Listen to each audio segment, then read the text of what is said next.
Quiet, please.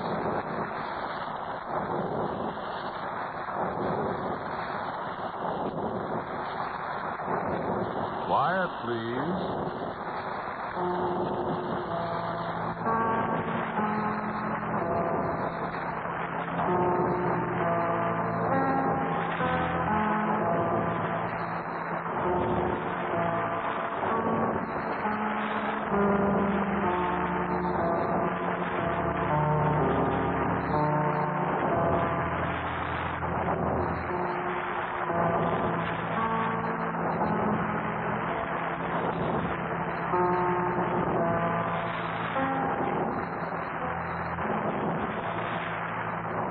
Quiet, Please, for tonight, written and directed by Wyllis Cooper and featuring Ernest Chappell, is called How Are You, Pal?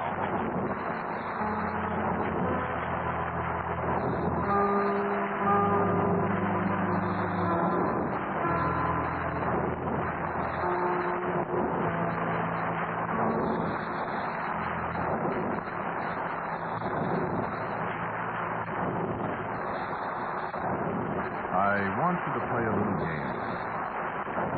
I want you to get a piece of paper and pencil and write down 3 words. Just write them down and hold on to them, because before we do in a half hour, you'll find you have need of them. It'll take you just a moment to find pencil and paper. Only another moment to write down the 3 words I'll give you. Write them down and keep them alongside you. Write down first, yes. Next, write down yours. Now, write down mine. Yes, yours, mine. That's all. Now relax and listen to me.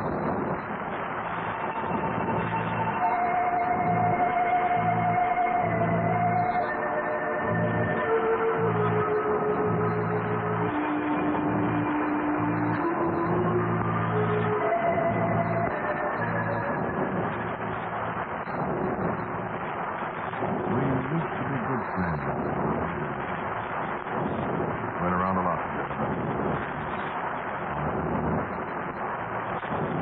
Long time ago. But we haven't seen much of each other the last few years, not till I came back here to town and called you up and said, "Hey, remember me?" I remember how your voice started. Not quite the same as the last time I saw you. Station making all sorts of lines of references. Oh, never mind, that's quite a while ago. I didn't think of it at the time. I remember now, though. Not that I blame you. That's good New York manners to be reserved and pal of the old days called. Till you're sure the old pal isn't going to put the arm on you to find a place to stay and maybe lend him a $10 or so. No, I don't think. You were a little more cordial after I'd answered that question that you asked me casually. What are you doing nowadays? Well, I said I was doing all right, and couldn't I buy you dinner? And you did come back pretty fast and say, no, dinner's on me, old pal. And we had an argument about the dinner check. And you did pay it.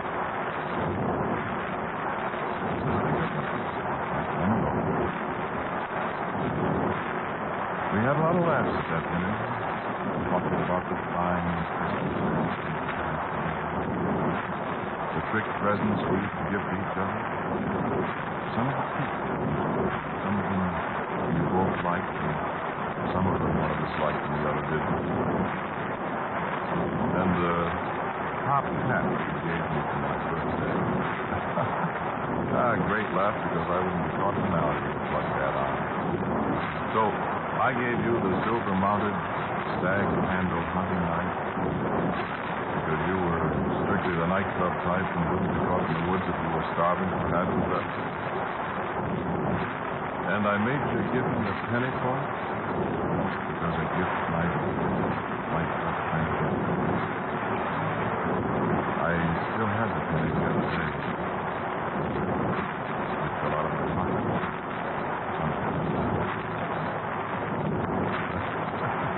Laughs? A million of them.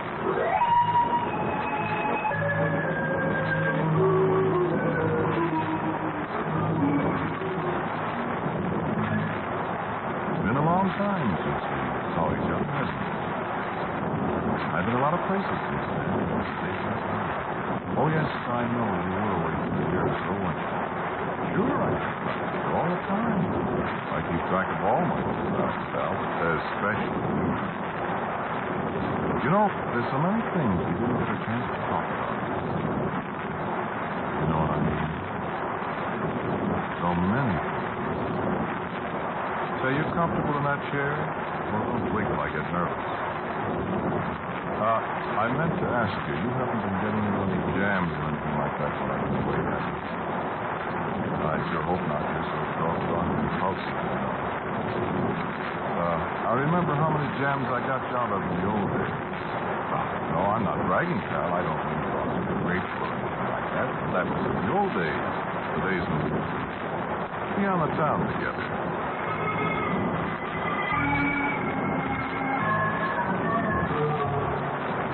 You know, I get sentimental about things. I get remembering things. That waiter in that place down across the street. I'll never forget the way he stepped up and said, "Don't go picking on my pal just because you're bigger than he is."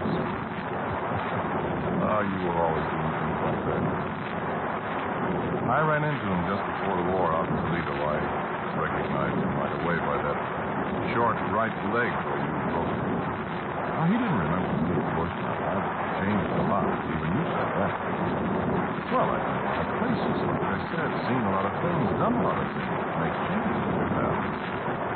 Even you look different when I saw you. Oh, the waiter. Just for fun, I asked him what was the matter with his leg.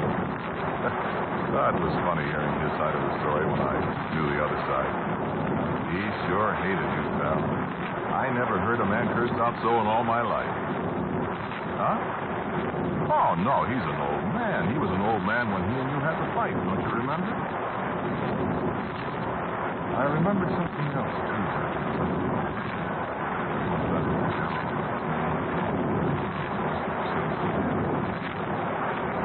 I remembered all of a sudden as I was and I bet you even know what I'm talking about. Who?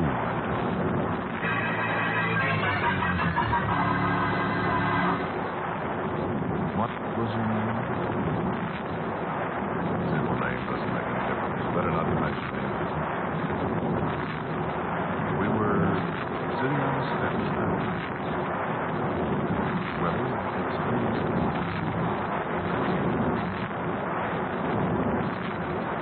Dave. I've got to tell you something. I love you. That's not his name. Take it. No. No, I'm going to tell you. I'm sorry. About what? About us. I don't want you to buy me that ring. Wait a moment. Have I got it? No. I have, too. It isn't that, Dave. What do you mean? That's what I mean. No, I mean that I can't.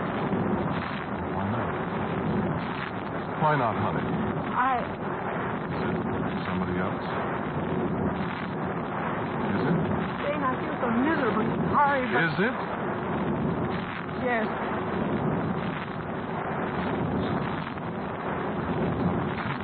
I know. Oh, Dane, I didn't want to hurt you. But I tried not to tell you. But, Dane, I can't.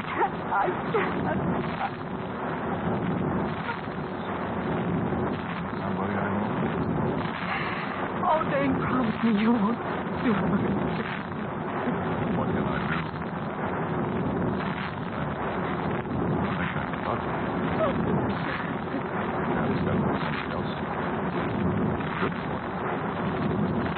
Who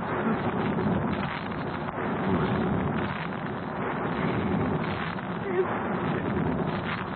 It's your best friend, Dave.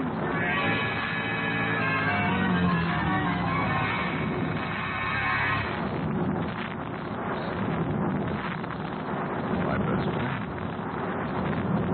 You. Remember what I did? Remember the note? I do. It said, I'm sure glad I made you pay me that penny for the honey knife you were lucky buzzing.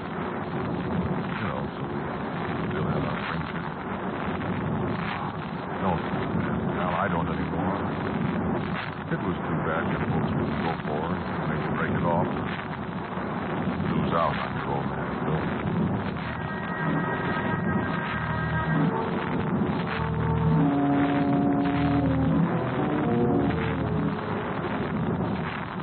I still think she was very silly at the moment she touched that escape from the dark on the park that night. That was just before your wedding, wasn't it? And you did go to the funeral. I remember it so much. Shook hands. Ball. Long time ago. I guess I never told you about finding her in the water.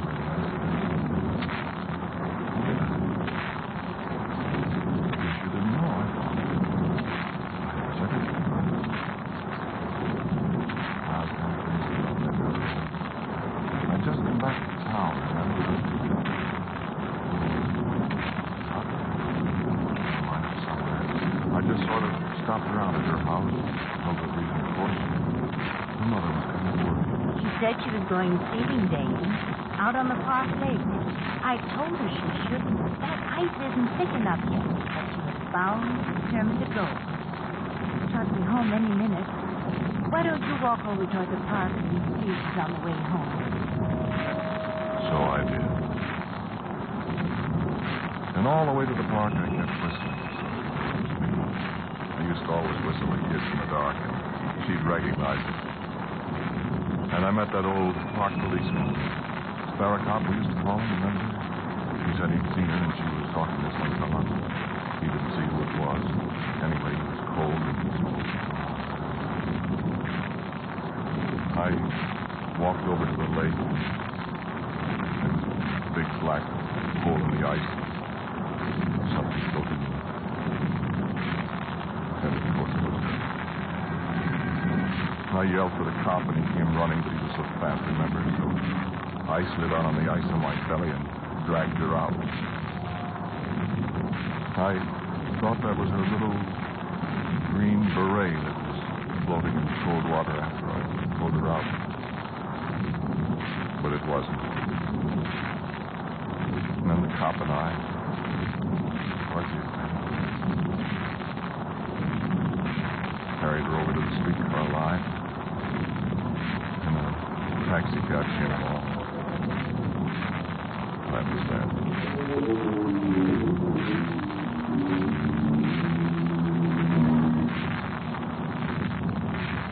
So she's gone. That's a long time ago.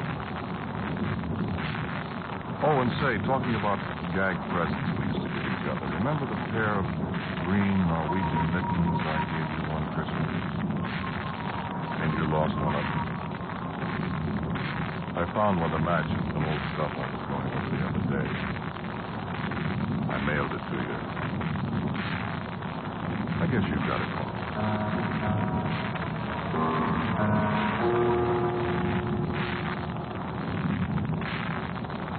I went out to the cemetery to have a look at the grave the other day. You ever go out there? Oh, I guess you wouldn't be being married and quite a guy around town and all that. There's not much room for resentment like that in the world, is there now? Not anymore. No, not anymore. It used to be, but not anymore. What's one more dead person in the world? War, famine, misery, and stuff like that. So, I went through that war and saw a lot of people get killed. A lot of good friends of mine.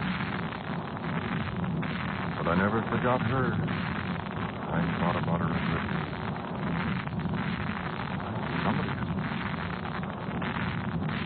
So I went out to look at her grave.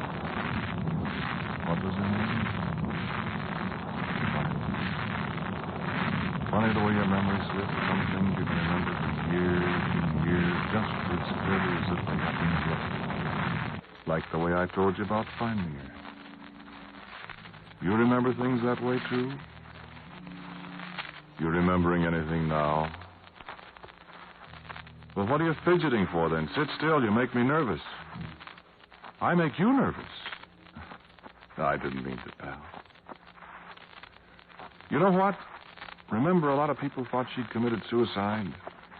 Well, I don't know any reason for her committing suicide. Do you? Unless, well, she might have been pretty upset about breaking off that deal with you and her. I wish you'd tell me something sometime. How did you break it off? Did you just tell her? Did you take one last walk in the park and say, hey, kid, it's all off?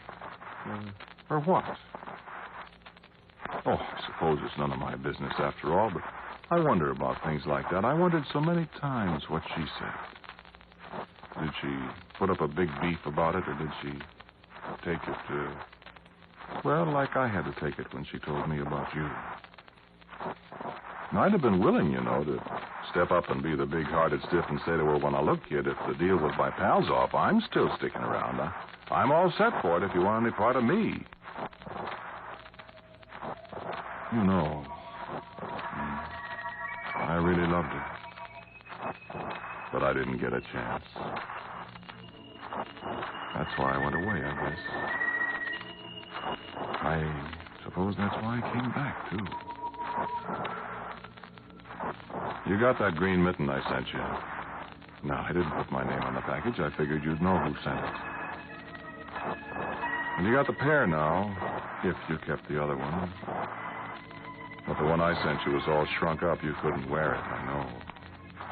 Water. That's what it is. Wool shrinks in water unless you take care of it. And I guess nobody took care of this one. It's probably been lying around in hotel dresser drawers and old suitcases for years. Anyway, you know where it's been.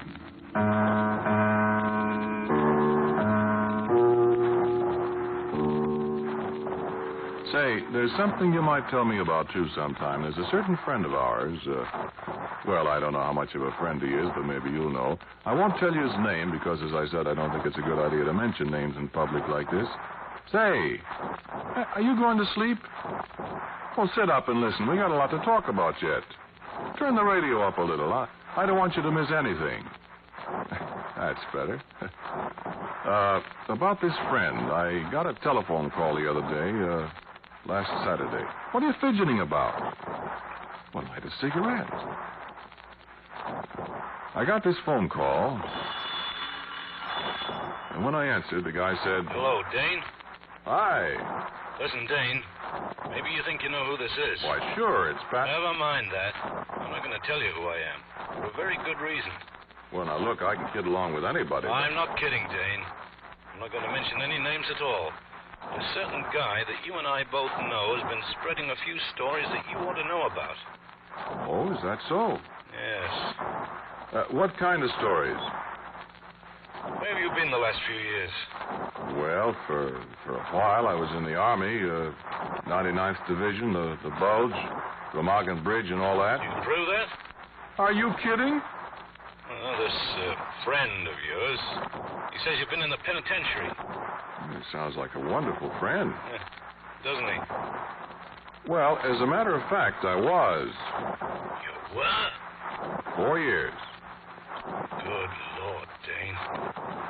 Now you're going to ask me what I was in for. Well, I wasn't... I had a job in a penitentiary. What? A job. I worked there. Oh. Sure. Well, I'm sorry. Your friend probably misunderstood. I hope so. Well, what'd you do? Not a guard. Oh, no. I had a very special job. I'll tell you about it sometime. Well, gee, Dane, I'm awful sorry. I mean, I better tell this friend of yours. Gosh, a thing like that could ruin a man. That's right, it could. Couldn't it? It sure could. Well, you know, Dane, I meant well. Sure. Thanks for calling. It's nice of you. I'm sorry about it. I'll tell him when... No, I'll tell him when I see him, or sometime. You mean, you know who it is? Why, sure. So long, Bob. And thanks anyway. I sure hope you didn't have any misunderstanding about what I've been doing, pal. Or didn't you know? Remind me to tell you sometime what my job was there. I've had some funny jobs in all these years. You wouldn't know about that, would you? You've been here all the time on the same job, making dough and not worrying about anything, or not worrying about much. Worries disappear sometimes over a period of years, don't they?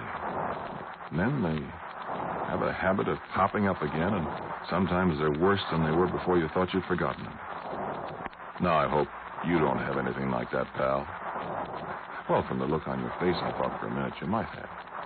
Well, don't worry, pal. Everything always comes out the way it ought to come out in the long run. And the fellow always gets what's coming to him. Never fails. Never fails. You know, one of the things about a guy in my setup is I got very little to worry about. Nothing can happen to me. Well, everything's happened. Now, take a fellow like you, pal. You're fairly well off. You got a lot of friends, and you're doing all right. But what if you got one of those kicks in the teeth, like a few I've had?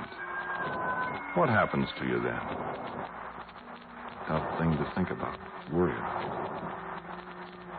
Lie awake nights about. Me, I don't have to worry. I'm as free as the air. I've got everything I want. Or almost everything I want. Pretty soon I'll have everything, and that's that. We're neither one of us young anymore, are we? Oh, we're not old men, sure, but we aren't the fast kids we were once when we were pals together. Before she died and we kind of broke up and went our ways. Say, what time is it? Let's see your watch. Oh, time sure flies, doesn't it? I've only got a few more minutes with you, pal. Just a few more minutes. Here I stand gassing, and you're sitting there clutching that piece of paper. Look, be a pal and hang on to it for a little while yet. Just 6 or 7 minutes, as a matter of fact, and then I'll stop and you take it from there. I wanted to tell you about last Saturday, though, first.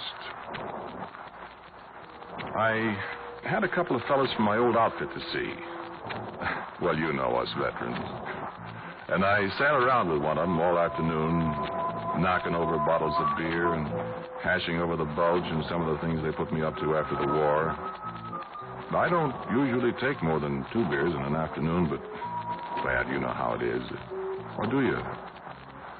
No, I guess you don't. You weren't in the service, were you? I remember now. Oh, well, we can't all be heroes, I always say. The reason we sat around so long was this pal of mine out of the 99th spilled something about a special job I had to do after the war up in Germany.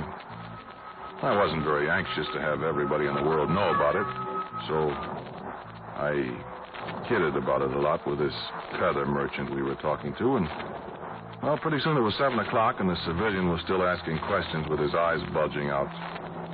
So I had one more beer, and I went back to the hotel. And you know what? Somebody had been in my room. I tried to figure out how anybody could have got in there without the hotel people putting up a big squawk, and they say they didn't know anything about it. And then, all of a sudden, I remembered. I remembered that night I was at your house, and we ate the chicken a la king and kidded about the knife and stuff. I went back to the hotel, and I'd lost my key. Might have been in a taxi cab or someplace, I don't know where. It was a good thing the hotel people had another key for my room, even if the night clerk did beef about people losing keys. Can't get metal to make them or some long line of stuff like that, so I said, okay, bud, I'll pay you for it. went upstairs and hid the sack. So you know what I think? Somebody either found the key or sneaked it out of my pocket someplace, then decided to see what I had lying around that was worth glomming. He'd done a pretty good job of going through my bags and my dresser drawers. And the only thing that was missing was a little old book of mine, a notebook, kind of a diary. Hey, where you going? Come on, sit down. No, I'll only be a few more minutes. Come on, sit down. Now, that's it. I got to pay off to all this that'll... oh, this is really something. Well, you comfortable now? The book wouldn't be much use to anybody but me, except for one or two especially hot parts. I hated to lose them. I was pretty griped, and I yelled for the house dick at the hotel. He was out having a plate of pig's knuckles or a salad bowl or something, and he wouldn't be in till 10. Anyway, he wouldn't have been much good. He even looked like a house dick. So I sat down to think. Then I got up and looked for fingerprints. The penitentiary training, you know. I was in charge of the print file the first year I was there. Oh, I can lift a print with an ex-homicide bureau man. Yeah, sure, I found some. You dropped your cigarettes. I stuck them in an envelope and mailed them to the cops. The mail chute was just outside my door. Everything was ducky, except for one thing. Wait till I light a cigarette. You still got that paper? Okay, I won't be long now. Now, the last thing I remember was hearing the door of the clothes closet squeak open. I started to get up, and that's when I got the knife through my back. Dead?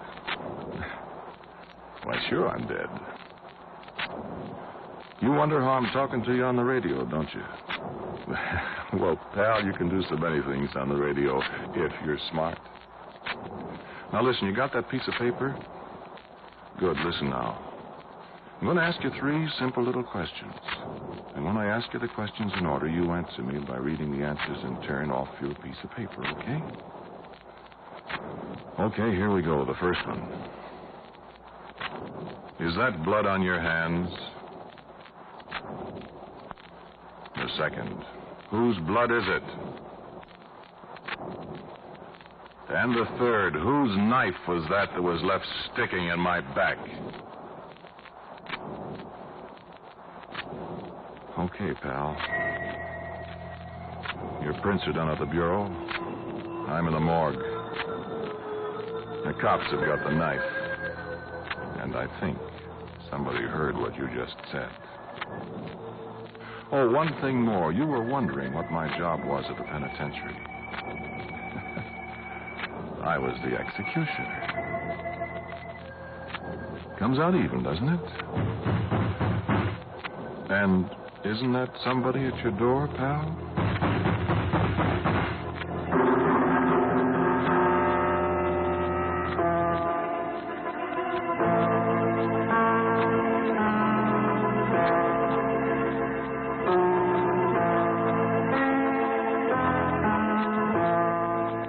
You have been listening to Quiet Please, which is written and directed by Wyllis Cooper.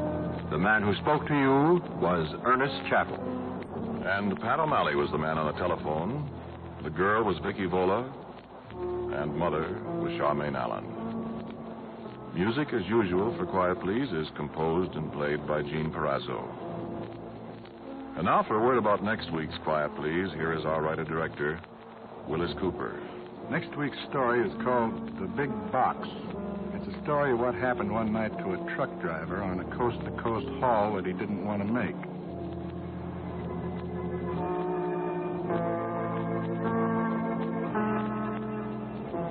And so, until next week at this time, I am quietly yours, Ernest Chappell.